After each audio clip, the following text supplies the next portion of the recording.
In the early 1950s, 98% of men had a job, most of them had a job, or the ones that didn't were actively looking for one. Today that fraction has fallen down to 88%, and that process pretty much took place over about a half-century. As we work day and night tirelessly to meet our target, you might have felt frustrated. But what if we all have been stuck in a matrix that is purely created due to a financially unstable system? As we uncover the truth, you will be able to find a way out of all those financial struggles. So why exactly are we not getting any richer, even after working our bones off? Despite working hard and harder for excruciatingly long hours, your income might barely cover your expenses. It's in fact not something that has been a concern for middle-class families. Even economists have been perplexed due to this issue. Mostly when analyzing the growth and functioning of any economic sector, we take labor productivity into account. We can infer that labor productivity is the result generated for every hour of work done.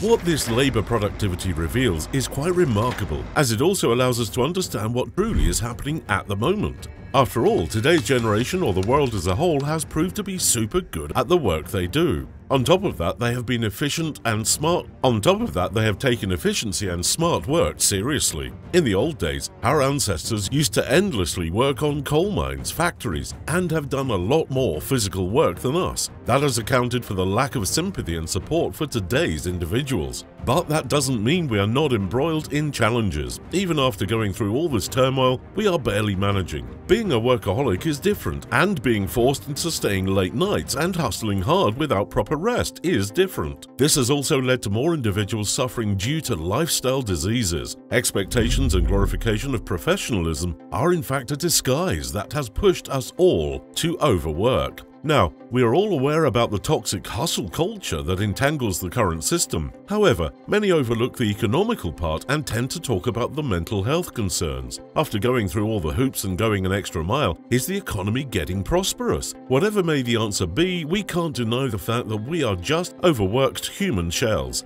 So, what is this mysterious factor that has got us into this mess in the first place? In fact, this has had the economists perplexed for years. Despite putting in all efforts and sacrificing personal life, our income seems to dwindle as time goes by. Why?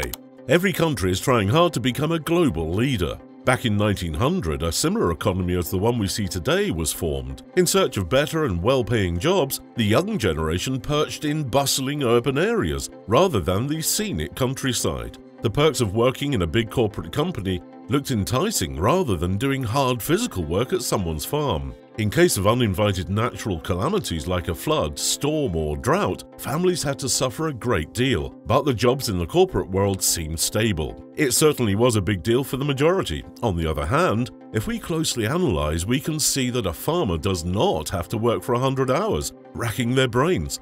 Certainly they work more than us, however their end result isn't exactly determined by their hours of work, or we can say that they are not forced into doing work for that many hours. On that record, factory workers had to meet a specific working hour quota to get paid. On an average basis, people work for around 60 hours a week.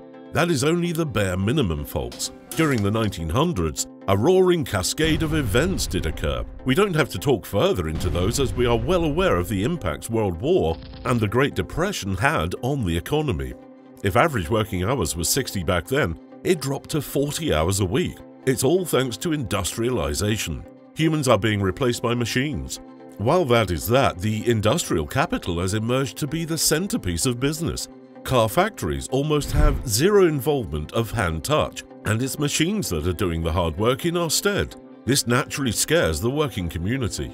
Technology is growing at a frightening pace. Meanwhile, this also means that the rich are only getting to be filthy rich, as they don't have to pay so much as the machineries would do all the work. One classic yet disturbing example of that is that of World War II. The country or side which had a maximum number of tanks, bombs, ships and planes could easily overthrow others brutally.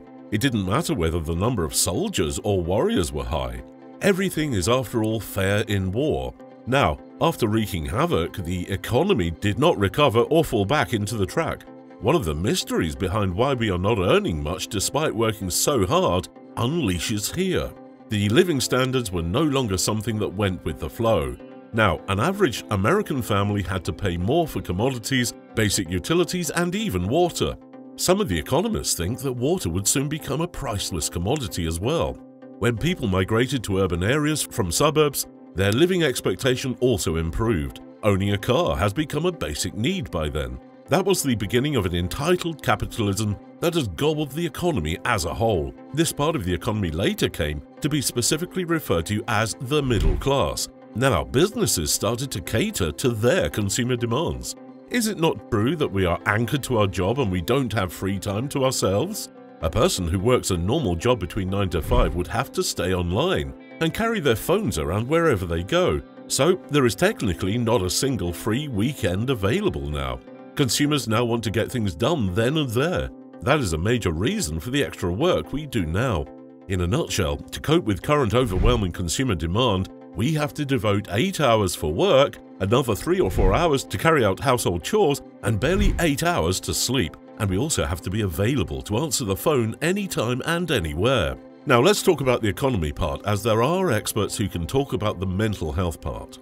Other pressures that revolve around globalization, inflation, and upcoming recession that would befall the economy are all add-ons. Now, we know that people working their fingers to the bone will boost the economy, but let's now talk about the sanity part. In countries like Germany, they have strict working hours, and you would find that the businesses don't really have their schedules revolving around the consumer's needs. However, they have a great economy as it is. Here is the juicy bit to it.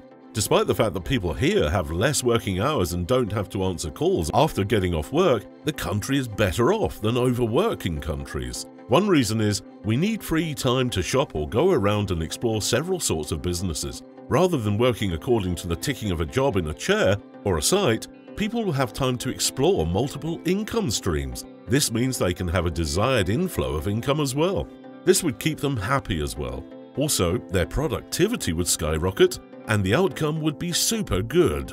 A well-rested person would work better than a tired human who has zero energy to move around. After all, time is precious and we all lack the time to start something fresh and efficient. Many have great ideas brewing in their minds, million-dollar ideas, but time has always remained their enemy. While many may leave their corporate jobs to make their reality come true, many don't have the luxury to chase their dream. Now, what can we do to beat off these hurdles? You have to keep this work-life and personal balance. Have at least a day for yourself. Meanwhile, for a multifaceted issue like this, we need a multifaceted solution as well. Spend your time wisely. Like Robert Kiyosaki says, financial literacy is one great deal that would help you to go through all those multifaceted challenges. You will know how to efficiently manage your finances and even spend it.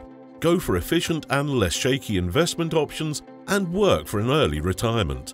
Let's chase people and not ward off the concept of being free.